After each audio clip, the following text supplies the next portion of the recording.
KPK menggeledah rumah Sekjen PDI Perjuangan dan juga menyita flash disk serta buku catatan kecil. Apakah ini mampu membuktikan keterlibatan Hasto Kristianto dalam kasus suap Harun Masiku?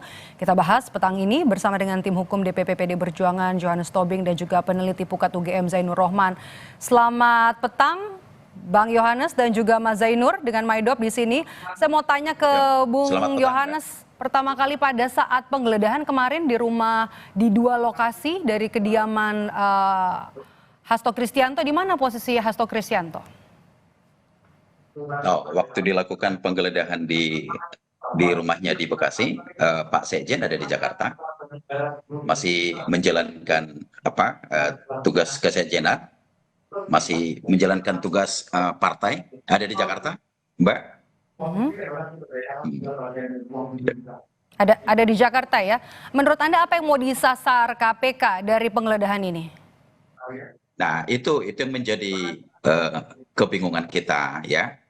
Kan perkara ini sudah putus di pengadilan, bahkan ingkrah sampai kasasi Mahkamah Agung.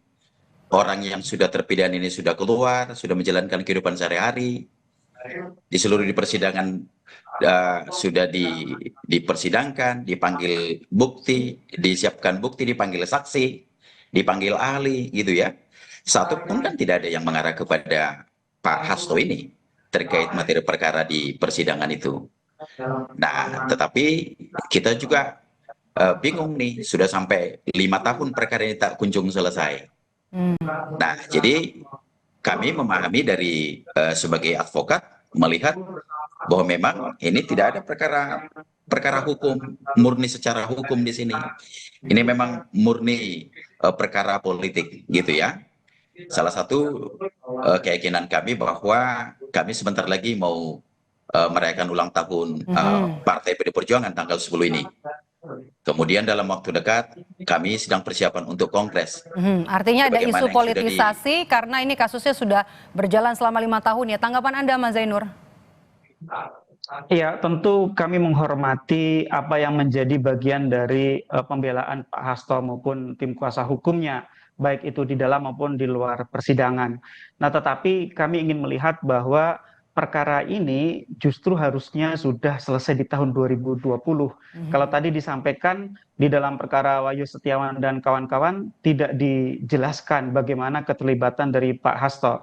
Yang memang menurut saya tidak ada kewajiban dari penuntut umum ketika tujuannya untuk membuktikan dari kesalahan dari terdakwa. Waktu itu adalah Wahyu Setiawan dan kawan-kawan. Memang idealnya waktu itu jaksa penuntut umum bisa membuat dakwaan dengan lengkap ya, artinya di situ harusnya disebut dari mana sumber uang yang digunakan untuk menyuap oleh Harun Masiku, dengan siapa saja Harun Masiku itu berkomunikasi, mendapatkan perintah, mendapatkan saran, mendapatkan berbagai bentuk-bentuk order. Itu ternyata memang tidak dijelaskan secara lengkap di dalam dakwaan, dan kami juga sudah pelajari betul dakwaan maupun putusannya. Tetapi saya katakan bahwa tidak betul juga kalau di dalam perkara Wahyu Setiawan itu tidak diuraikan dengan jelas, itu artinya tidak ada tindak pidana lain. Sangat boleh penyidik itu kemudian membuka dengan perkara baru, kemudian di dalam perkara baru tersebut didukung oleh 2 alat bukti. Nah, jadi menurut Anda dengan penetapan sekarang 25 Desember kemarin atau di akhir Desember kemarin penetapan tersangka terhadap Hasto Kristianto, artinya penyidik KPK sudah mengantongi cukup alat bukti? Harus sudah, dan saya percaya itu pasti sudah begitu ya. Kalau itu belum, silakan bagi tersangka untuk bisa menggunakan upaya hukum pra peradilan untuk menguji penetapan tersangkanya, dan sampai sekarang pun publik belum melihat adanya upaya pra peradilan yang digunakan oleh tersangka. Kita ikuti saja begitu ya. Publik dengan senang hati akan melihat bukti-bukti yang dimiliki oleh KPK maupun apa yang disampaikan oleh Pak Hasto dan kuasa hukumnya. Publik juga akan dengan sabar melihat bagaimana nanti di depan persidangan perkara ini akan dibuktikan. Bagaimana misalnya kejadian penyuapan terhadap Wahyu Setiawan itu diperintahkan, bagaimana kemudian Harun Masiku itu juga kemudian melarikan diri, dugaan-dugaan bahwa ada upaya untuk melakukan perintangan terhadap pengejaran Harun Masiku dan seterusnya. Biar itu nanti menjadi tugas dari KPK. Kami publik melihat sejauh ini gitu ya, belum terlihat adanya bentuk-bentuk pelanggaran prosedur yang dilakukan oleh KPK, baik itu misalnya KUHP maupun Undang-Undang Tindak Pidana Korupsi. Adapun kalau misalnya Pak Hasto dan tim kuasa hukum menganggap ada bentuk-bentuk pelanggaran prosedur itu, tentu publik akan dengan senang hati melihatnya di forum pra-peradilan maupun sebenarnya PDIP bisa menggunakan berbagai cara yang tersedia. Misalnya PDIP punya anggota DPR di Komisi 3 bisa meminta akuntabilitas kepada KPK mengenai perkara ini kalau memang PDIP punya bukti-bukti bahwa perkara ini adalah perkara kriminalisasi, atau misalnya melaporkan pimpinan dan penyidiknya ke Dewan Pengawas. Tapi kan sejauh ini publik belum melihat adanya itu semua, Mbak. Oke, saya ke Bang Yohanes lagi. Jadi Anda adalah kuasa hukum dari PDI Perjuangan. Jadi peran dari seorang Hasto Kristianto dalam kasus Harun Masiku termasuk juga kasus perintangan penyidikannya seperti apa? Jadi saya sebelum menjawab itu dulu ya, saya kira saya harus tanggapin dulu dari Mas Jainur Rohman ini, ya kan, soal kita tidak perlu diajarin soal mengambil sikap upaya hukum, ya, semua proses-proses sudah kita lakukan. Soal tindakan-tindakan hukum yang konkret, kami tidak perlu harus beritakan ke media. Apakah melaporkan ke Dewas, melaporkan ini ke Komnas HAM, atau memang ada pelanggaran kode etik dilakukan karena memang atau anggotanya KPK ini sifatnya diperbentukkan dari Polri, harus kita laporkan ke Mabes Polri juga, nggak perlu harus kita sampaikan itu. Seluruh upaya-upaya yang kita lakukan itu nggak perlu harus kita sampaikan. Nah, kemudian kenapa kita sebut ini perkara politik? Karena sampai hari ini sudah 5 tahun perkara ini berjalan kan. Jadi jangan karena KPK tidak mampu menyelesaikan perkara ini, jangan dong kita dibikin jadi bulan-bulanan. Contoh satu hal. Hari ini catatan Mas Jainur, itu ada 43 orang tersangka di KPK itu. Sampai sekarang nasibnya jelas. Tersangkanya tidak di SP3, orang yang nggak ditahan. Ini jangan tembang pilih. Ya, satu. Yang kemudian, ini Pak Hasto ini bukan pejabat negara, bos. Bukan bupati, bukan gubernur, bukan menteri. Perkara ini tidak ada merugikan keuangan negara. Jadi kalau kita Pak Hasto ini bicara lantang soal demokrasi, soal konstitusi, ini jangan dibuka-buka kasus Harun Masiku yang tidak kaitan. Bung Yohanes, Anda belum menjawab pertanyaan saya. Apa peran Hasto Kristianto dan juga dalam perintangan penyidikan kasus Harun Masiku? Waktu kita singkat. Enggak, di dalam perintangannya juga sampai ini ada. Segini ya, saya jelaskan ada 2 hal. Dalam seprindik itu ada 2. Satu katanya melakukan suap gratifikasi. Yang satu lagi adalah obstruction of justice.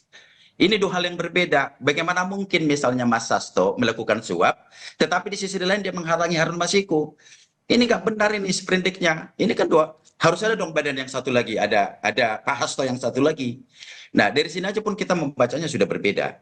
Nah, maka sampai hari ini kita meyakini memang ini murni adalah politisasi. Ini sebenarnya penggeledahan yang dilakukan kepada Pak Hasto ini rumahnya, ini hanya untuk menutup-nutupi soal isu-isu dari OSIS PR itu, dari yang tengah viral hari ini mengenai dari Pak Joko Widodo mengenai yang sudah dilakukan dari media internasional. Saya pindah ke Mas Zainur, tanggapan Anda apa Mas Zainur?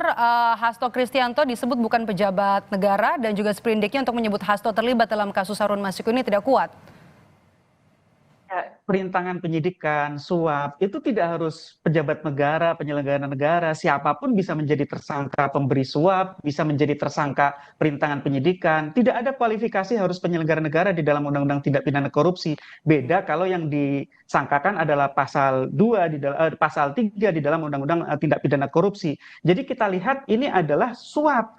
Jadi yang dimaksud tadi misalnya ini dikatakan tidak merugikan keuangan negara, ya jelas ini adalah perkara suap. Suapnya pun mungkin relatif kecil dibandingkan perkara-perkara lain. Tapi bukan berarti ini tidak harus diproses hukum, harus diproses hukum. Justru semuanya harus terang di depan persidangan. Kenapa? Karena suap itu bisa merusak sistem. Bayangkan kalau misalnya seorang anggota dewan yang harusnya terpilih tidak jadi duduk hanya karena kemudian diubah posisinya hasil dari suap, itu maka akan menghalangi apa yang disebut sebagai electoral integrity, integritas dari pemilu itu menjadi rusak. Tindak pidana suap itu merusak sistem. Jadi dia memang betul belum tentu merugikan keuangan negara, tetapi sistemnya, kedaulatan rakyatnya, rakyat yang telah menitipkan suaranya kepada Rizky Aprilia itu bisa menjadi terhalang karena adanya tindak pidana suap kepada Wahyu Setiawan oleh Harun Masiku dan kawan-kawan itu. Jadi saya katakan ini secara hukum memang harus diproses secara hukum. Kalau dikatakan bahwa ini politisasi, kami dari Pukat silakan setuju kalau misalnya rekan-rekan dari PDIP misalnya ingin membongkar kesalahan-kesalahan atau tindakan-tindakan penyelewengan kekuasaan oleh Jokowi yang akan dilakukan oleh PDIP. Kami dukung itu, tapi untuk tindak pidana ini sejauh ini kami masih melihat ini on the track sesuai dengan peraturan perundang-undangan. Kalau tidak sesuai silakan untuk gunakan upaya hukum. Baik, terakhir Bang Yohanes singkat saja. Jadi tanggal 13 Januari nanti akan hadir memenuhi panggilan KPK? Ya, Pak Hasto akan hadir nanti, akan kami dampingi tanggal 13. Tanggal 13, oke. Baik, terima kasih sudah bergabung bersama kami, Bang Yohanes Tobing dan juga Mas Zainur Rohman di Kompas Petang hari ini. Sehat selalu.